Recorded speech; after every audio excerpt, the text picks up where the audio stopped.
Hey, Epiphany Tribe. Today with me, I have Bridgett, and she is a sexual story work coach, speaker, and co-host of the Dating and Desire podcast.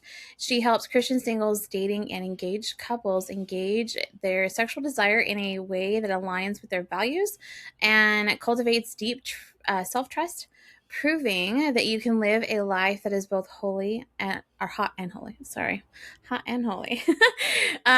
When she's not coaching, you will find her sipping a decaf coconut milk latte, yum, and buying more books than she could ever read, girl, same, or laughing at a joke she hasn't even finished telling, also same. So welcome, Bridgett. I'm super excited for this conversation. I have a pretty good feeling that my audience is going to love it because I've been kind of teasing a little bit with just some of my friends, and they're like, wait, what? So yeah, I'm super excited for this conversation, and I can't wait to see where it leads. So excited. Thanks for having me. Of course. So let's start off with the first question, and it is, when we talk about reclaiming sexual desire as sacred, what does it actually mean in a practical sense?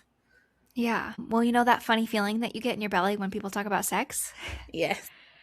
Helping us not feel that, right? And so for so many of us, especially if we grew up in a faith context, I think it happens outside of that, but I primarily work with Christian clients. And so this idea that for generations and generations, we were taught like sex is good in marriage and sex is bad outside of marriage. And that means any thought, desire, feeling, question, curiosity that you have as an unmarried person means that you're going straight to hell and you're sinful and horrible and lustful. And that's like a lot for our little bodies to process at 12, 13, 14 in youth group. But like we carry that into our 30s, 40s, 50s, still trying to navigate the world. So reclaiming sexual desire says, oh, wait, actually, like I'm taking what religion, what the kingdom of darkness, what cultural perversion, like what these things have meant for hurt and harm in my sexual story, and actually taking them back and saying, like, my sexuality is a good part of me. It actually existed in me, right? Even if we go back to Genesis, like we were sexual long before we were sinful. And so to say, I'm taking this back, this is good and godly in me, and I can orient my life in a way that, like I like to say, is hot and holy. I love that line. When I first got introduced to your content, I was like, what? I think I went on a deep dive because I was like, who is this girl? And like, what is this about? But the more that I watched and looked at, the more I was excited. Because like I've talked about some of this stuff a little bit in past episodes, and just the idea of reclaiming, but also like finding the redemption in, you know, and because I've had lots of friends and stuff who've experienced different forms of trauma, and and then that's a lot to process through, and then try and figure out, how do I move on from this, because my body was doing these kinds of things, and or just even friends who've had sex before, right? And they're trying to do things differently this time around, and but how do you balance out those desires in a way that's still holy, especially for those of us who've been single forever, and how do we do that? So yeah, it's such a great conversation.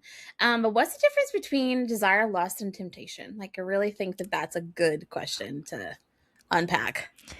Yeah. So I'd love to break this down. I think this is one of my favorite things to talk about. Well, yeah.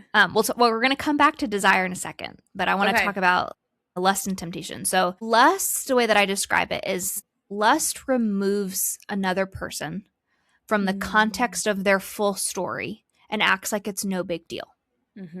Right? So feeling attracted to someone, even having a sexual thought about someone, is not in and of itself lustful, right? Sometimes it's just your biology of like, oh, my brain, thought popped into my brain. Now, what you do with that moving forward can be problematic or not, or in alignment with your behaviors or in alignment with your values or not.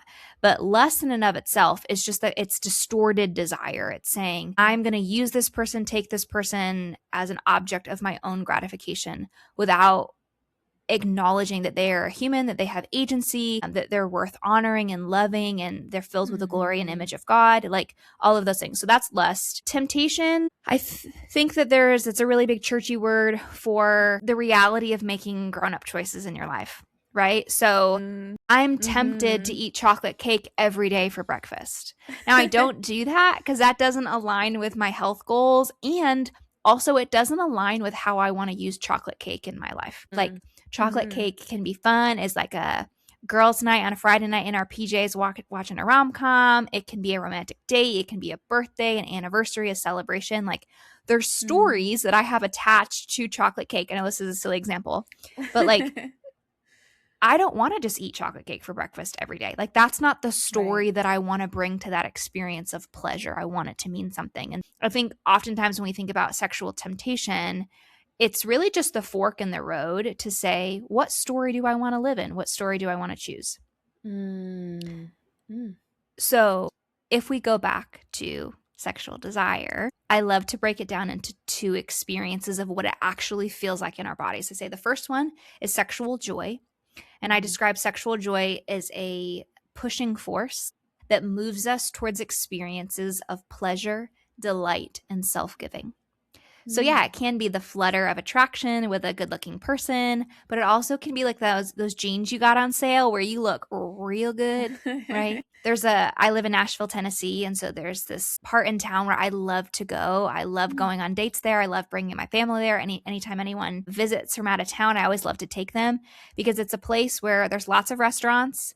It's not super crowded, and I feel really comfortable walking back and forth to my car in the dark, and it is an experience that helps me access a lot of sexual joy because, again, I'm moving towards pleasure of like, oh my gosh, I love being here, delight. It like awakens this adventure and playfulness and curiosity, and it sets me up with so much success to actually share of myself. So many women put themselves in situations on first dates that rob them of all sexual joy. Now, again, when I say sexual joy, I don't mean sexual activity. I'm saying the experience of embodied sexual desire in yourself. So I love to share this example. Several years ago when I moved here, I was just kind of like, all right, let's get on Hinge. Let's see who's in the area. Let's just break the ice and get out there. And so I had never lived in a big city before. So it didn't really cross my mind of like, oh, saying yes to tacos with this guy on Tuesday means I have to navigate a big city in the dark by myself and figure out parking garages. You know what doesn't create any sort of sexual joy for me? That. Like, I am in panic, anxiety. Am I safe? Like, am I going to get kidnapped? Like, my brain's doing that. And that's not very fair to the guy because even if I don't want to go on another date with him, I don't actually give my body the full permission to be open and to share myself, share my heart. Even on a platonic, like, thanks for dinner, we don't need to go on another date way. And so kind of that's how I express one experience of sexual desire, which isn't sexual joy. Curious kind of what sparks to you when you hear that. Yeah, my goodness. Well, it's just making me think of like all these different scenarios and dates that I've been on where I have not felt safe. So therefore I just was like, and it kept making me think, well, like, no wonder that date didn't feel like it went well because I didn't feel safe for whatever the reason was, right? And I've been like kind of unpacking this a lot lately with like my girlfriends and just the like, how do we feel safe? Especially if we're going out with a guy that we have never met before.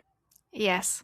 And like what can we do on our side, but also like what can we do on our side to like make ourselves feel more comfortable, but also like, what signs are we picking up from him too that are like is trying to make us feel safe and feel comfortable, right? Because I've been on dates with guys who are not great at that, and and like that just made it worse, right? And so for sure, I don't know, I got a lot of thoughts over here. I'm like, well, okay, I mean, obviously I'm not necessarily going to give any of those guys another chance, but it does make sense as to why I felt the way that I did. So and we don't know what we don't know, right? It's like my best friend and I always say, once you know different, then you can do different. And so I Oh, for that's good. sure have been in that situation of like, I'm near Franklin, Tennessee. So I call this story my crazy Franklin guy. This Yeah. was kind of in that same season again. I was just really trying to practice like my agency, my embodiment, like my choice to say, like, I get to choose how, when, and with whom I engage and set me up for success for connection. And so, Mhm. kind of in that same season of life, I had kind of dropped the hanky and said, hey, if you're buying, I'd love to go out for lattes or something like that. Yeah. And it was fine. And then after that, it changed, Tiffany, and it got really weird. And I started getting like scrolling messages of like very in depth, heart to heart conversation. I'm like, I've never had a conversation with this man in my life. Like, this is like, Wow. if my best friend sent me this much, I'd be like, she's having a mental breakdown. Like, this is a lot Yeah, of yeah, information. yeah. Yeah. And so again, I feel this feeling of, kind of the other side of sexual joy. It's not the bad one, it's just the opposing force. It's called sexual loneliness. And sexual loneliness is Mm. like a pulling force. And what it Mhm. does is it identifies, it's like that little light on the dashboard that identifies our need to be seen and cared for. Mm. And so all of a sudden, I'm hit with these like really long messages and I start to feel anxiety, and I know that I'm feeling anxiety because I start to like sweat a little bit and my belly starts to feel sick, and I start feeling like, well, what should I text back? What should I not text back? This is a lot. Mhm. And so I call a girlfriend of mine who's a dating coach, and I was like, what do I do? And she's like, what's happening that you're not just asking him about this? Like, just Mm. tell him what you're experiencing. And so I chose to be brave, and I said, hey, so and so, I said, I'm feeling a little bit of like fear bringing this up to you, but I'm concerned that our expectations for coffee on Saturday are not aligned because of Mm. the intensity of your text messages. Can you help me understand what's happening on your end so I don't write a story that's not true here? That's good. So I'm saying, right? I don't know. Like, it could be from my past trauma. Like, I don't actually know that this man has ill intent. Mhm. He had every possibility that maybe he just was like, oh my gosh, I ran into my friend at the gym and he said that he went to church with you and I heard about how incredible you were. And I just was like so excited to talk to you. And he Yeah. very easily could have responded with, thank you for bringing that up. I feel a little bit of shame. Like, I know that maybe I went a little too far too fast. Thank you for sharing your boundary with me. I'm happy. I can't wait to see you on Saturday. Mhm. Now, when my body gets that information, when I'm brave, because right, everything in my brain was like, what if he thinks I'm too much? Like, what if I'm making a big deal about this? What if he didn't actually mean that? Da da da da da da da da. But then I prevent any real, and when I say sensual connection, I don't mean jumping into sexual activity. I'm saying that flirty, yummy, like he Mm. opened the door, I gave him a hug, and he smells good. Like that type of like innocent curiosity. Like, we shut all of that down when we push against our own internal need to feel safe and secure. Mm. And so I was brave. I Mhm. sent the text message. Sadly, he did not respond with the, oh my gosh, I'm sorry. He Oh. responded with 8 more pages of, you're the one that said you wanted vulnerable connection. You're not even coming to my town to date me. You're here to date other men. I mean, it just went on and on and on and on and on and on and on. I don't even think I read Wow. the full message. I think I just was like, oh, okay, got all the information I need. And I just said, Yeah. thank you for thank you for me. It looks like we have very different communication styles. I'd like to cancel our date. Best of luck on your journey. Mm.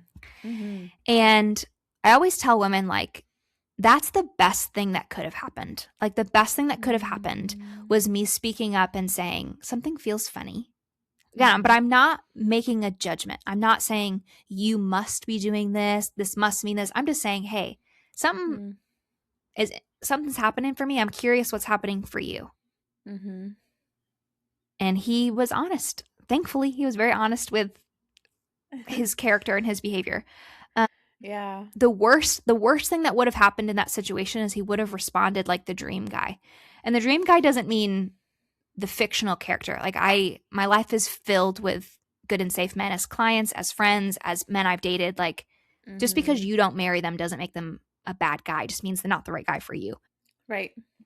And so I think there's this space of, and we can talk about this more as we spend time together, but like, so much of our conversation about embodied sexuality has been about, once you are sexually active with another person. Mm-hmm. But if we do not develop in our singleness, as women, as men, the ability to process sexual desire, to Mm-hmm. ask questions about why it's there and what it's trying to teach us, Mm-hmm. and how we can move forward in behaviors that align with our values, that's not going to magically appear in marriage. If Mm-hmm. anything, it's going to be really evident how incredibly immature you are at doing that. Mm-hmm. Yeah, that's true. That is so true. I'm over here like, okay, so like I'm a physical touch person. Yes. I need it all the time. No, me And too. and so like there's just something when a guy can give a really good hug, right? Or even like my Yeah. girlfriends give great hugs, but there's just something about a man being Mm-hmm. able to hug you and hug you Yeah. well. And so I've like in past situations like have gotten Yeah. myself into that whole like, but he hugs really well. You know, and I get like Mm-hmm. stuck on that Yeah. part of it because it's like that now that we're having this conversation, I'm realizing and making the connection. It was like that awoke something in me, right? And so it was like, Yeah. okay, like no wonder I'm gonna feel like a little bit more connected to this individual Yeah. because like his hug's amazing. And Yeah. yeah, I'm just thinking through like all the different guys that I'm like, well, yeah, okay, that makes sense. Like and it's hard like if they don't hug well Mm-hmm. or like, you know, same type of thing like happens except for it's like I'm now okay, I don't really want to be touched by you, which then I guess Mm-hmm. I would be like I don't feel safe, you know? Yeah. Hmm. Yeah, those are all cues, right? I think that, I always say like everything that you hate about your sexual story, right? There are men on the planet that would tell you that Bridget is the most psychotic person that's ever existed. Yeah. And parts of their experience would be very true because they experienced me in my most triggered, most emotionally Mhm. immature, like, and their experience of pain with me is real. And so there are Mhm. men on the planet that could get on this podcast and say, gosh, that what you're experiencing, Tiffany, isn't what I experienced. And it's okay because I Yeah. didn't know what I didn't know. And, I'm growing and learning. And I have the same compassion for them of like, oh, really good men that I experienced pain with just because we're two broken humans Mhm. navigating relationship. And so Mhm. I think the temptation, here we go back to that word, right? That fork in the road is to be like, well, it was bad of you to want their hug. Like Mhm. if Tiffany, if you were just so secure in God, you wouldn't care. What Mhm. the heck? That's so stupid. Like, but to actually go back of like, oh gosh, it was actually so beautiful of my brave heart to want Mhm. masculine touch and affection. Like I'm Mhm. so proud that like I leaned into that, pun intended. Mhm. Yeah. But I'm curious more about that, right? So like I feel when I feel like that extreme, because there's like sexual loneliness of like, I feel alone today. Like I talk about when I bring groceries up to my apartment, I'm like, I'm never more sexually lonely than when I have to bring groceries in from the car, right? Like it Mhm. calls on this, like, I just want a hot and holy husband to be here to help me with this. I don't have to do this all by Yeah. myself. I do this for a really long time. But then it's also like, once I feel that like uptick to go, when's the last time I had a good conversation with one of my guy friends? When's the last time Mm. I like reached out to the men that are platonic safe huggers? That I can Mhm. give a kiss on the cheek, that do love me, that I can say I love you, that are fathers or brothers or like those types of Mhm. things. Like how do I keep I always say like we all have like our masculine needs, our feminine needs.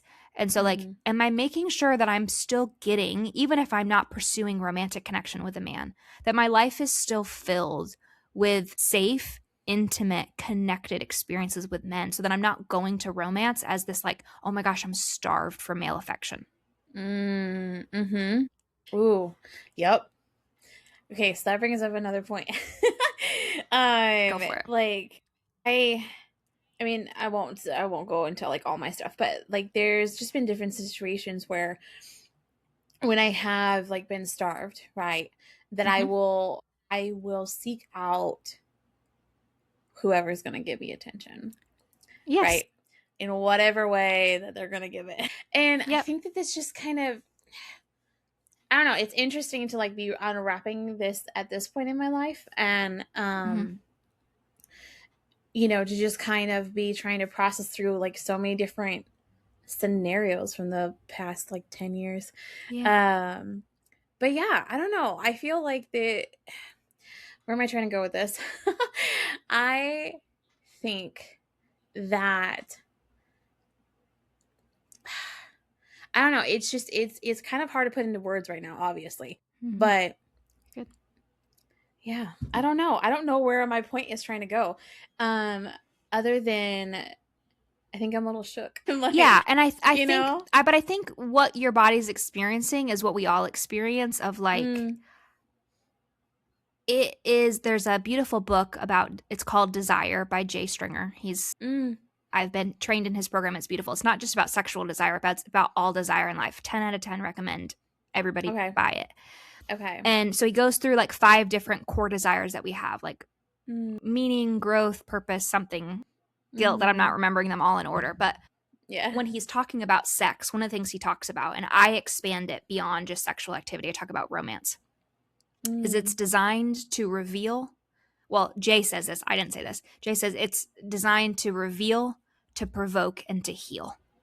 mm, And so there's something of this undoing of like when you sit with a sexual story coach. That's what I do for work. But also mhm. the reason I do it for work is because I have a coach. I've gone through my own program and like changed my life. I hated it. Let me just tell you, Tiffany. When I Yeah. was in the program, I was like, this is ruining my life. I hate this. Like, I don't want to Mhm. talk about any more of my childhood trauma. I don't want to talk about any of my exes. I don't want to I hate everything. Out. I'm Yeah. out. I'm out. Yeah. Because it was provoking and it was revealing like places where like I was stuck in patterns of past pain. Mm, But it's because like my body was saying like, hey, like I actually really want healing here. I don't know what to do about it yet. But yeah. like I actually really want healing. And so as you're processing in real time, very bravely, might I add, of Thanks. like giving yourself grace to go, oh, whoa, like I didn't know I was searching for a story, but like, yeah, that Yeah. makes sense. And so there is something really disorienting about this work, which is why um, I think that working with someone's really helpful. Like, Mhm. even as a coach, like in my dating journey, I'm not married yet. Like, I have a coach and I have friends that like know the details. I do not have sensual experiences by myself. So every man that I date knows that. Mm, He knows that, hey, this is my coach. These are the people that have access to details, not like, report card. This is yeah. A, B, and C what we did, but to be like, hey, we're talking about navigating this new level of physical connection. This is why we're just making that decision. This is where we're at in our relationship. This is what's like, Mm. I'm not trying to figure that out by myself. It's too hard, too scary. We're not designed Yeah. to. We were never designed to. And so giving the permission of like, we're not supposed to be able to figure this out by ourselves. Like this was Mm, always God's design. Like, right? mhm. Adam and Eve naked and felt no shame. Like we were always designed to be witnessed and to be in a really safe place to go. We don't have to figure out all this stuff by ourselves. But the Mm, way that purity culture, the way that church and suppressing has been like, no, you mhm. won't talk about it. You will figure it out by yourself. And you, heaven forbid, will have no questions. And like if you ever do anything, think anything that ever violates this perfect little box, well, then you're just, well, Mm, praying God will heal that. It's like, mhm. I don't think that's very human. No. Okay. So like the whole purity culture thing, I'm gonna go on a rant. It's fine. Yes. Boy. So in my previous series, I was doing like a what women think, and I was on a like journey to interview 100 women. And I got to almost 50.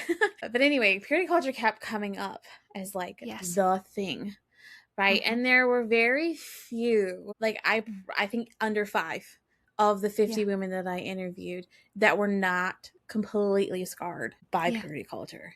And I Mm-hmm. was like, how are you not? Mm-hmm. And it was so shocking to me. And the thing that I discovered, it had a lot to do with what kind of church they were in, like what kind of denomination, but then also Yes. like their location in the United States. Mm-hmm. And I was like, whoa. Mm-hmm. And so those of us who were like in more populated areas or like the Bible Belt or like those kinds of areas, it hit us Yeah. hard and like with a vengeance. Yeah. And I've preached about this like so much that I Mm-hmm. really honestly believe that purity culture was really just a gateway for Satan. It was like a foothold, and I think that there is some kind of correlation as to why Yeah. there's so many of us of that generation that are not married. Yeah. And, it drives me nuts because it's like, it didn't have to be that way. But now Uh-huh. you have so many of us out here like confused or Mhm. super ashamed, or insert other adjective here, Yes. just struggling, right? To figure out why we can't find somebody, or Mhm. or if we do find somebody, why they don't feel like a good fit. And Yeah. it just drives me stinking crazy, like Mhm. to look back on all of that and go like, our parents did the best they could, obviously, but just to like, with my own body, like the amount of shame that Mhm. I have carried Yeah. because of purity culture is like Mhm. insane. Like, I'm still undoing Mhm. so much of that, Mhm. and it's hard. Like, Yep. it is so incredibly hard. And so Mhm. whenever I'm like, to use the buzzword triggered, right? I'm having to sit there and like process, is like, is this something connected to this scenario, or is it this scenario, or is it all of the above, Mhm. right? And to just try to be as super kind to my poor young self, Mhm. as For she's sure. processing through like all these things that, to be frank, like, they didn't know. Like, our parents didn't know that this is what was going to happen, right? Yeah. But like, shame is just so, it Mhm. is rough, like, Yeah. to process through and like get past shame and to like have healing in that area. Yeah. I just, yeah. Yeah, I Purity hear you. culture is something, whenever I get talking about it, I just get Yeah. so frustrated, you Mhm. know, because I feel like there's so many of us that just, it didn't have to be that. And it doesn't have to be that Mhm. now, but it's like, I just, I'm thankful that you're out here in this space, but I'm also like, where are there's more people? Like, we need more people I in know. this space too, you know? Mhm. For sure. But Yeah. yeah. Yeah, I think where my brain goes in you sharing that is a couple things. I think what you mentioned was really powerful of like, well, it was a foothold for the enemy. Mm-hmm. And my first kind of thought is, well, do you know why? Mm. Like, it's because it came from a really innocent place. Mm-hmm. Like, we have to understand the cultural context of purity culture. Like, these 2000s like came after the sexual revolution of the 70s and 80s. True, And so we yeah. have all these parents now that have had all these wild, higher than a kite sexual experience, blackout drunk Right. at, wearing their crop top and their bell bottoms, right? And they're Mm-hmm. like, "Oh no, this really wounded me. I don't want my kids to ever feel this way." Mm. And so it came from a really beautiful place, right? Because the enemy always feeds on innocence. Because Mm. it's like that's our original innate goodness, how God designed us. And so I think, in this tension, I think that we often feel is we want to say, well, purity culture, and I do agree, overall is a really bad thing. Mm-hmm. Now, the idea of teaching purity, I Yeah. think it's much bigger than the lack of. I think purity culture is much bigger than abstinence. There's a whole lot of we could talk about that forever, but Yeah. I think the idea of that purity matters and that how we make sexual choices matters. Like that in and of itself is good, but it's Mm. really how we teach it that's going to be is it going to be traumatizing or is it Mm. going to set people up for success? Like, is it going Mm-hmm. to be like your body is good, your story is good, um, and you get to make choices Mm-hmm. that align with how we understand God's designed sex to be, and also like you get to make the choice, right? And so it's the agency Mm. back on the person, not the institution. Purity culture put the agency of like your sexual choices are Mm-hmm. decided by a pastor, by a board, by a building. Mm-hmm. And God's like, wait a second. Like I always have to say, like, purity's so yummy. Like I love Yeah. that. When it comes from a place of my body tells my good story. And so the Mm. way that I share my body romantically with men, or if you're a guy listening with women, like that really matters. Mm-hmm. And so when I talk about sexual sin, I think the blueprint that we were given in purity culture is the more sexual it is, the more sinful it is. And so we Mm-hmm. get this unspoken rule that's like, well, if you're giving a kiss, fine, but when you're kissing like this, sinful. Mm-hmm. Compared to the sin, sexual sin is not about it being more sexual. It's about it requiring you to abandon yourself and dishonor the other person to participate in that activity. Mm-hmm. So married people can have sinful sex. Mm-hmm. Just because they're married does not mean that sex is honoring to God. If Yeah. it is coercive, if it is manipulative, if it is harmful to the other person, like Mm-hmm. that means that it dishonors themselves because they're not showing up their own goodness, and it violates somebody else. That is sinful sex. What we were taught, nope, it's because you're making out and you're not married that it's wrong. Compared to, does this level of physical connection honor the level of trust, safety, and commitment that you have made in your relationship? Mm. And so we can shift it to that's way more messy though, because I can't give you a this, and this. I can't say, well, if you just follow these rules, then you're not sinning. I have to go, what's really happening in your hearts? And Mm.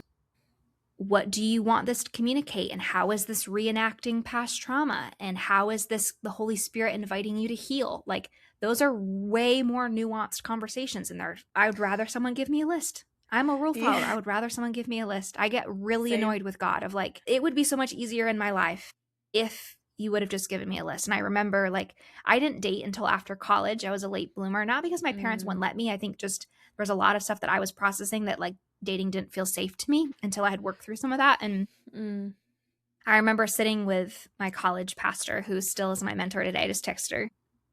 And I was like, I'm so mad that no one ever told me that there was another option between getting married or sexual sin.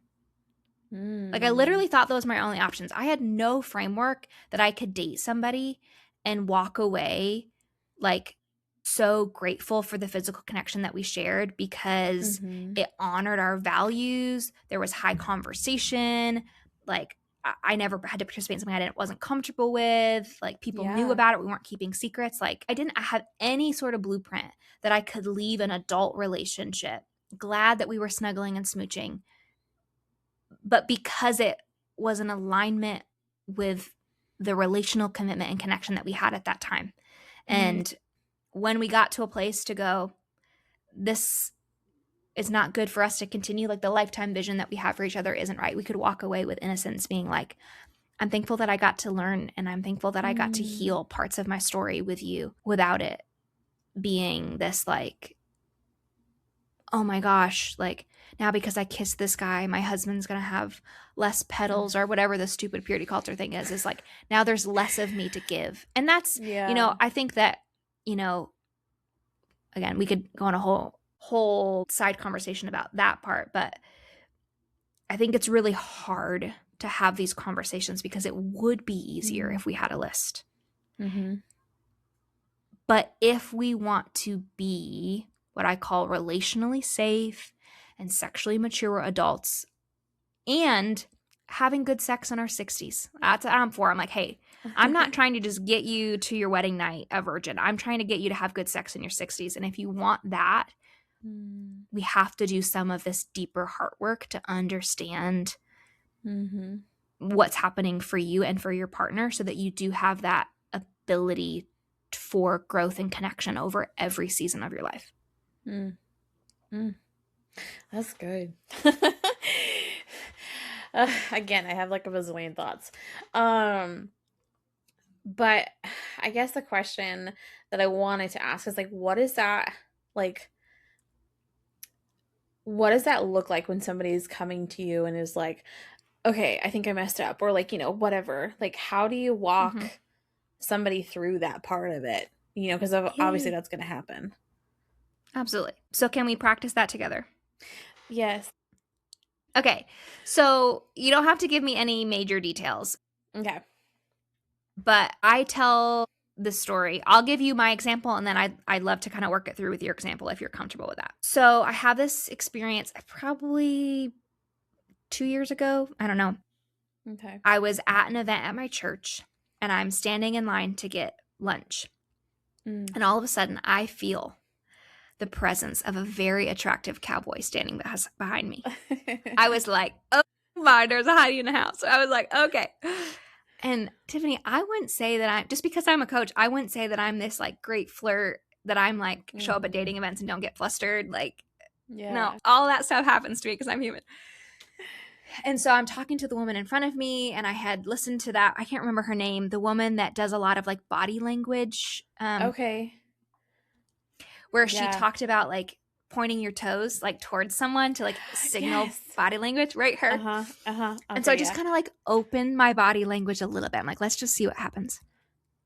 And so I didn't actually order lunch. I just wanted to get a drink because I had eaten before I came to the event. But I was like, I want to see what he does. So I kind of like go and I just linger at the food table for a second.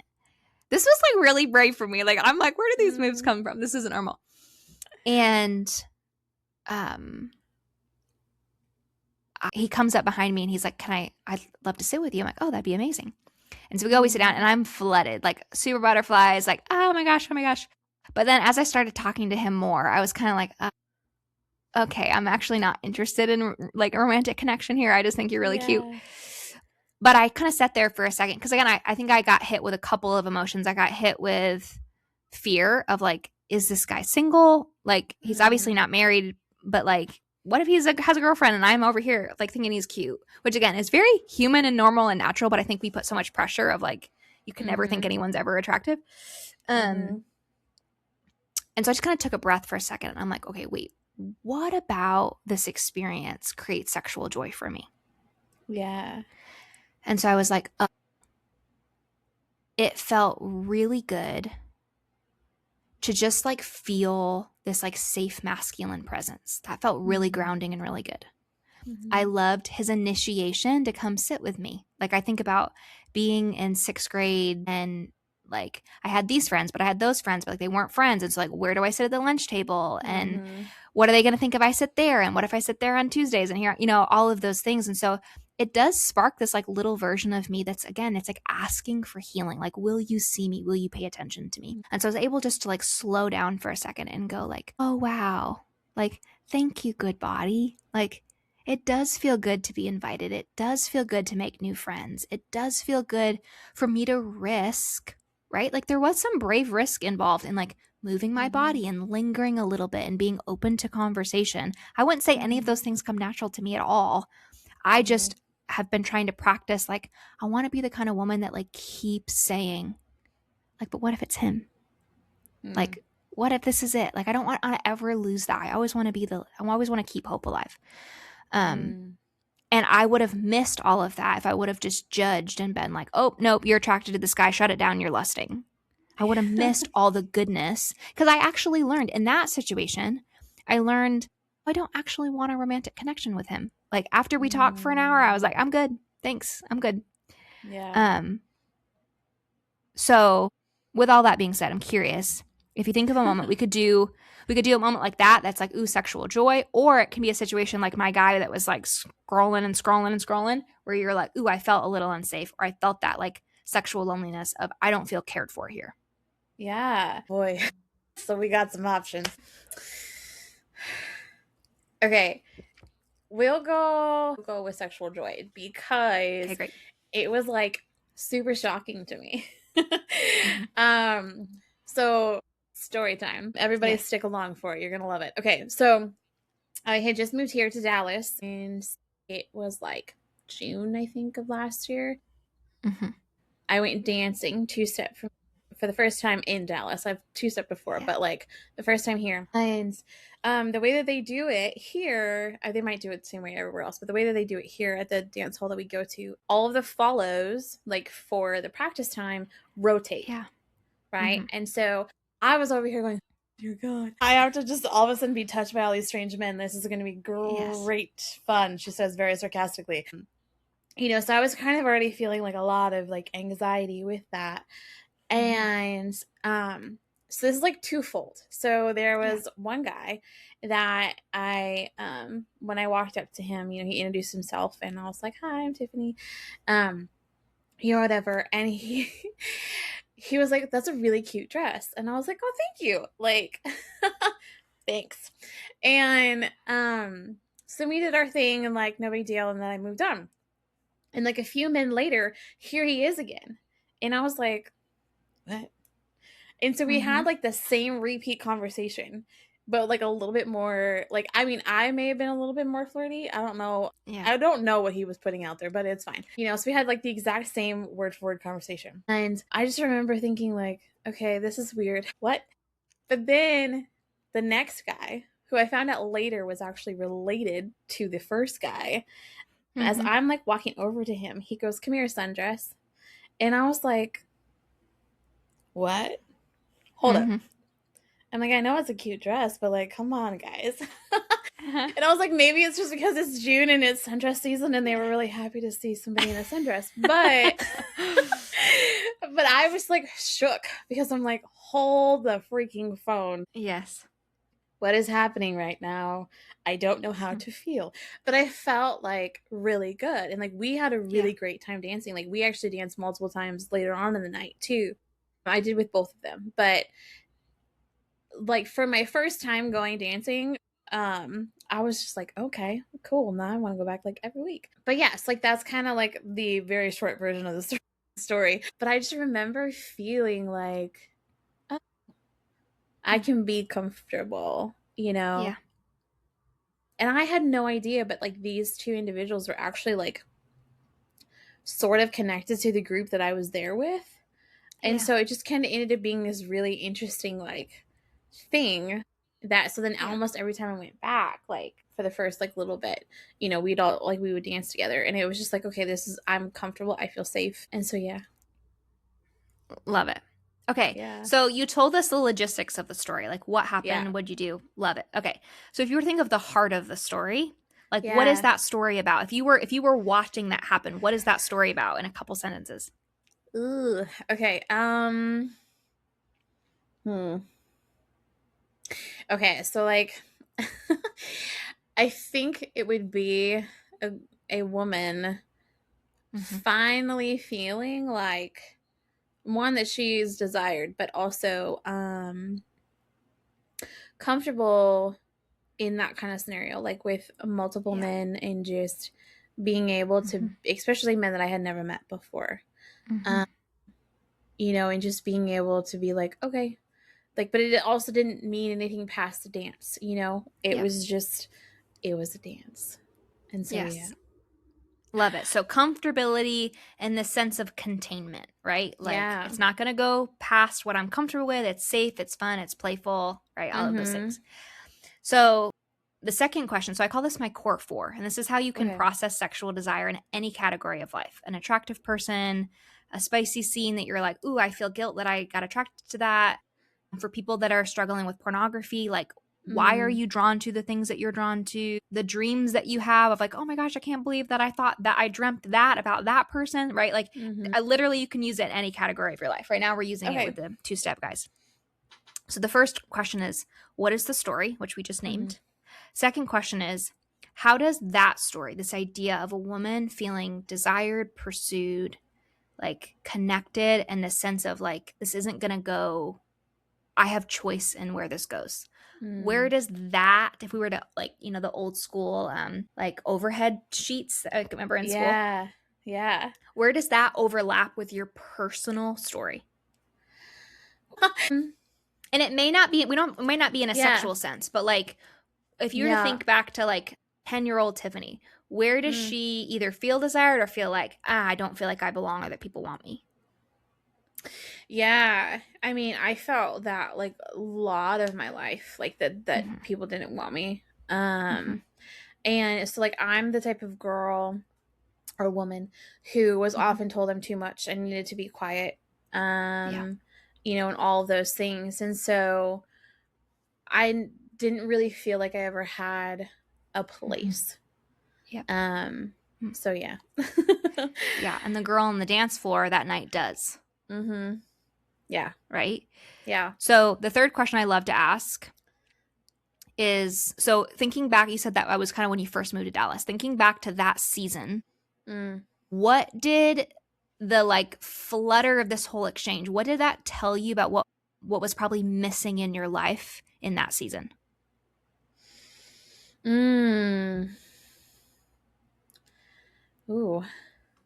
Well, I'm okay. So I was in like very much a transition at that point in time, coming out of like Mm-hmm. year that was really rough. But it kind of, if I could connect it to anything, that it would be, I finally felt like I did have a place. Yes. Even though it was still very early on in my journey here in Texas, but I was letting go of like the year Mm-hmm. before and Mm-hmm. really trying to process through all of that. And, being able to be in that situation where I was meeting a ton of different people and then also Yeah. feeling like you can fit in here. So, Yep. yeah. Yeah. Fantastic. So then the fourth superpower question Mm-hmm. is, it sounds like in this story you did, but like, how do you get that need met in a healthy way? Like that desire Yeah. to have a place to belong. Um, yeah, I'm curious, like, what about that night felt like, oh yeah, that was super in alignment with my values? Mm. Yeah. So I'll ask that question, and I'll give you a bonus question. Okay. Well, and I think this ties back into like the I was there with women that I was already friends with and Yeah. who know like my history and just all the different things, right, with either Mm-hmm. dating or like whatever. And Yeah. I felt like if something went wrong, I could easily go to them, Mm-hmm. and like also within that, there was like a conversation that happened before of like, hey, watch out for this guy, this guy, this guy. Yep. And so I was like, okay, and then obviously like not everybody knows like all the people there, but there was Yeah. specific guys like just stay Mm-hmm. as far away from them as you can. Mm-hmm. Um, which was like super helpful. So I think like going into that I already had this mindset of like, okay, well if I'm not comfortable with this, like I'm woman enough to say like don't touch me. And Yep. I've been like since that I've been there and I had a night where I was extremely triggered and I wouldn't let Yep. anybody touch me. And Yep. so I think that's like the biggest part of it is like I was able to go into it prepared as best as I could be and just Mm-hmm. really being present and now that I'm like thinking about it, being really Yeah. aware of what my body was doing, even though in the moment I don't Mm-hmm. think I was like making that connection. Yeah. Beautiful. Yeah. Well done. Welcome to your first core four. Thank you. Yeah, I mean, this is just one of those things where I use it all of the time. I think Mm, it's beautiful when we have these senses of sexual joy, but I think when we get, and you mentioned before, shame. mm. This is going to be a really weird statement, but I really love shame. Okay. Now, what I mean, I don't mean self contempt or self hatred. That's not what I mean. But Mm, shame, God designed all of our emotions. So it's not like we have good emotions and bad emotions. They're just emotions are information always. mm-hmm. So shame is what I call a very identity centric emotion, Mm, means that shame always invites me to examine who I am and who I'm not. mm, So if I show up to a meeting late, I actually mm-hmm. want my brain to fire some shame. If I don't feel any shame Yeah. about that, then I show up late every time. Right. That's true. Shame is there to tell me, oh, hey, this matters. And you showing up to regard this person's time and commitment really matters. Now, if I Mm, feel shame, kind of like, the guy sending me all the text messages, right? Like, yeah. shame is not saying don't send it. Shame is saying, are you going to be the kind of woman that requires connection and safety to be close to you? And Mm, the reason this shame feels funny and sick in my belly is because I'm pushing against the way that culture has set up what's allowed and what's not allowed. Of like, nope, you just need to be quiet, be small, don't be too much, be easygoing, all the mm, things. mm-hmm. And so when we experience sexual shame, we usually automatically jump to like, oh my gosh, like, God, I'm so sorry I thought about this or watched this or did this or blah, blah, blah, blah, blah, compared to what is the good story that I'm drawn to? Even if I'm drawn to a bad place, there's still a good story that I'm being drawn to. How does that story relate to my personal sexual formation story? Where else in my life did this narrative either show up or was absent? Third, what does that tell me about what's missing in my life, right? Or my relationship. Like, I think about when I work with couples and someone might process like, oh my gosh, like I felt really activated by this other person at work. What does that mean? What was it about that person that brought something to life in you? What, and not only what was about them, what did they bring to life in you? Well, I loved the way that they really loved my project. Okay, what does that tell us about what's missing in your life or in your relationship? Well, I feel like my partner doesn't have any idea what's happening with me at work. Like, I would love to be able to share that with them. Bingo. How do we go get that need met in a healthy way? Because we can get it met in an unhealthy way, and you can keep flirting with your coworker. We can do that. We shouldn't. Right. Yeah. In my value system, not a great idea. But you could go do that. But the actual need is that you desire to have friends and your partner see you. And the way that your relationship is currently set up doesn't allow you to do that. So if you just like turn away from the sexual shame, you don't actually get the healing. But if you look at it and go, ooh, I feel shame, like I'm attracted to this person I don't want to be, but we can slow it way down. We can go, oh, wait, I actually was looking for something really innocent here. And now I can take that good, beautiful thing back to my friendships, back to my partner, back to whoever, and say, would you partner with me in meeting this need in a really healthy way? That's good. Again, I have a million thoughts, but yeah, it's really interesting. Because like with my girlfriends, like I have no problem being like, hey, I need a hug, or hey, I need blah, blah, blah, blah, blah. Yeah. Right. But when it comes to like the men in my life, it's like, how do I ask for that and it not be like a thing? And I do have like one or two like friends that have been like friends for forever, like my whole life, so we have that level of like comfortability, where I know that it's not like crossing boundaries or anything like that. For sure. But still, it's like when I'm not around them, like, what do I do? Like, how do you find that in like a good, safe way? So, okay, so I think that's really valid. So oftentimes, again, I use the term sexual activation. Yeah. Activation is just the my brain is aware that something sexual is taking place. So this is the same idea if you're with a little kid at Target and they go, hey, Tiffany, look at that person. She has pink hair. And you're like, but no, look, her hair is pink. It's really pink. And you're like dying inside because you're like, we can talk about this in the car. We're not talking about it right now. Yeah. She's not making a judgment. She's literally just saying, oh, the person has pink hair. Right. Our brains perceive the world and go, oh, this is a sex-related cue. Just like the little kid goes, oh, that person has pink hair. Our brains go, oh, yeah, by the way, that's a sex-related cue. And so your body kind of pops online. Okay. That happens way before sexual arousal. Sexual arousal is your body's physical response to a sexual cue. So that's when we're going to have heart rate. People are going to experience either more blood flow to their genitals, or going to feel like that fuzzy feeling or like that tight feeling. All of those types of things happen physically. Now that can be, I don't feel like I have fear of us opening too many boxes. I'm like you, I always have 1,000 things. Yeah.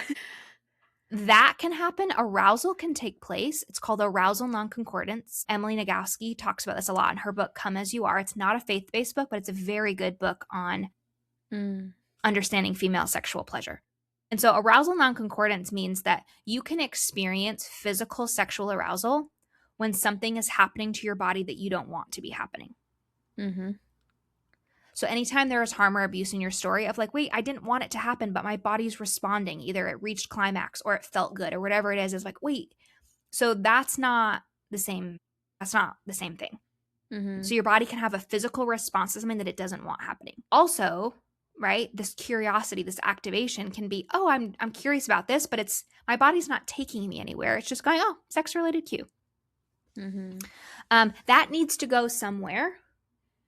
Because otherwise we two things happen. Either we then move to behaviors that are outside of our value system, or we shut it down in suppression, and then we build this history of any time we experience sexual activation, shut it down, bad, bad, bad, bad, bad. And then we move into sexual activity and marriage, and we wonder why our bodies don't know how to enjoy that.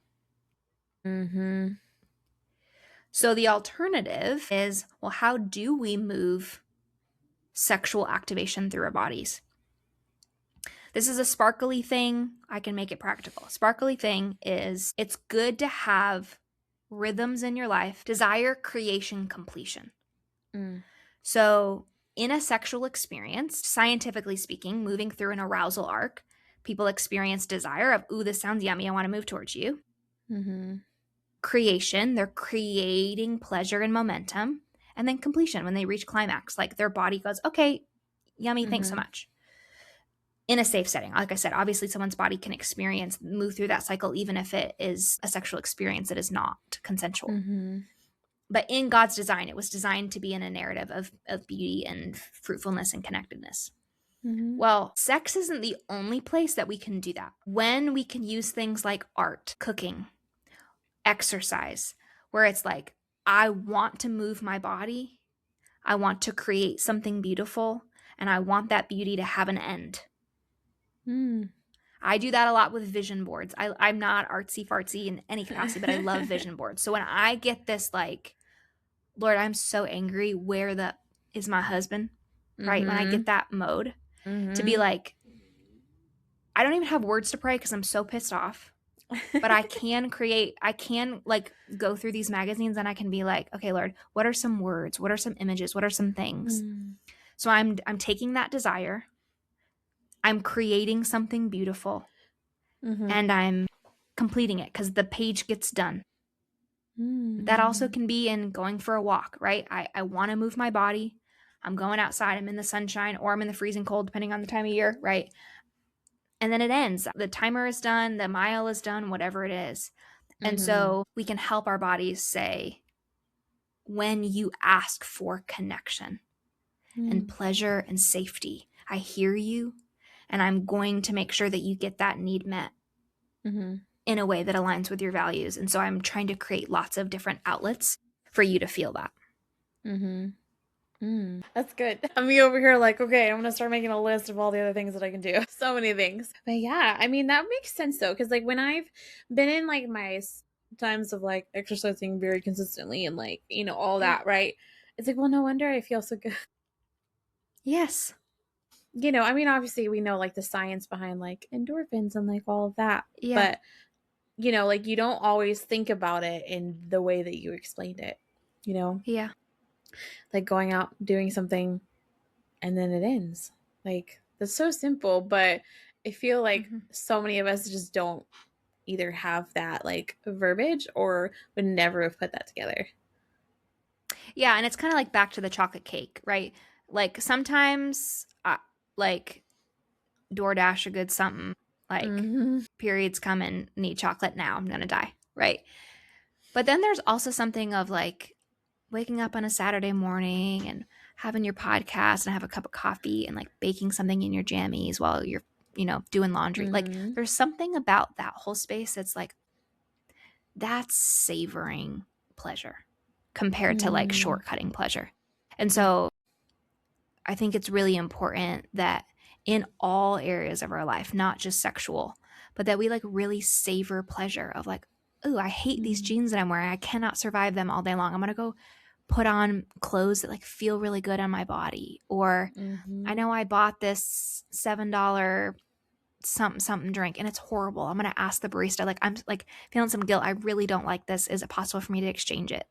Just like, what are small ways that you're advocating for your pleasure that require some risk, that require you to like step out of like, oh, I'm being too much queen of feeling that, right? And just require a little bit of risk for you to practice that your pleasure matters, that your body matters, and that you can engage that in ways that do not take you outside of your beliefs and boundaries around sexual activity. Yeah. That's so good too, like advocating and just being able to like The risk part of it. Yeah, that's what you said. You said risk. And so it's like, Mm-hmm. man, I feel like I'm gonna need a journal for like an hour or something after this. Sorry. No, it's okay. It's all good, but it's so funny. I keep sitting here going, "Duh, Tiffany," but it's also not duh because it's like Yeah. again, like it's all the timing, right? Because that's how God works. Um, Yeah. of being able to be in the headspace that I am currently today to have this Yeah. conversation is Yeah. like, of course. Mm-hmm. Um, but yeah. Anyway, let's wrap this up because I feel like we're gonna keep going, and I don't want to keep you forever. So, one last question: Mm-hmm. what would you say to somebody who feels stuck between a strong desire and desire to live a life that honors God? Mm-hmm. You get to have both, Mm. right? Desire itself is not the problem. Mm-hmm. It's do you know how beautiful of a story that you have the right to live in your sexuality? Mm-hmm. And so that's like my bread and butter is like helping people unpack that. Mm-hmm. I'm really excited. May 9th, I have a group program that I run called Reclaim, right? That's kind Mm. of where it came from, is it helps men and women be able to look at like, what are the patterns from my childhood? What is the harm I've experienced? Like, what are Mm. the relational sexual experiences I have or haven't had, right? It's for people that have been sexually active or not. Like, anyone Mm-hmm. can join. And you're in this space of like, can purity actually be fun? Like, it's just going to Mm. be this like weird, I got to have a chaperone with me weird thing. Or is it going to be like, I can be a grown adult and enjoy the like beauty of like learning the art of sharing my skin, of like falling in love with someone, like that I can do that, but I can do it in a way um, that doesn't require me to step out of the man or woman that I want to be. And Mm. so for me, that's so exciting is I think number one, acknowledge that you can do both, Mm. believe that you're worth a better story. And Mm. then I would get like connected. People can follow me on Instagram at Bridgett Blood. There's great free stuff there.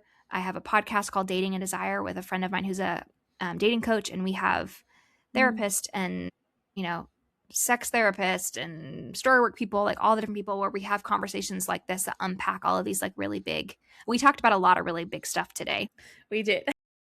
And so if people want more of like, okay, I want like a little bit here and there, that'd be a great place. But if people are feeling like, wow, I'm ready to dive in. I want to really understand this for myself and in a really Mm. safe community. It's really beautiful. I just had the last class just graduated last week Oh, and fun. people always come in of like, oh gosh, like there's guys and girls here, like how is this going to work? And I Yeah. feel very protective of who gets accepted into the program, and so they're always high quality people, and just the like beauty and goodness of, Mm.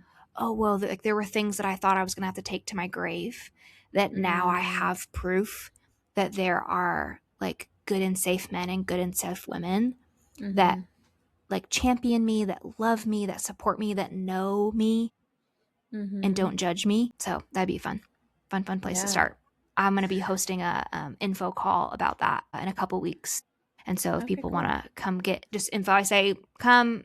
There'll be some cool learning stuff that people will leave with, even if they're like, the program's not a great fit for me. I'd still love to have people come hang out. Yeah, for sure. Well, I'm going to drop all your information in the show notes so everybody can find you that way. But yeah, thank you for walking me through that. Yes, thanks for And being brave and sharing. you're welcome. I just really appreciate it. And yeah, I feel like we might have to do like a part 2 at some point cuz Love it. I would love it. I there's so many things that like seriously I'm gonna go journal for like an hour. um but yeah, thank you again for being a part of this and I really appreciate it. Thank you. So glad to be with you guys. All right, Epiphany Tribe, until next time.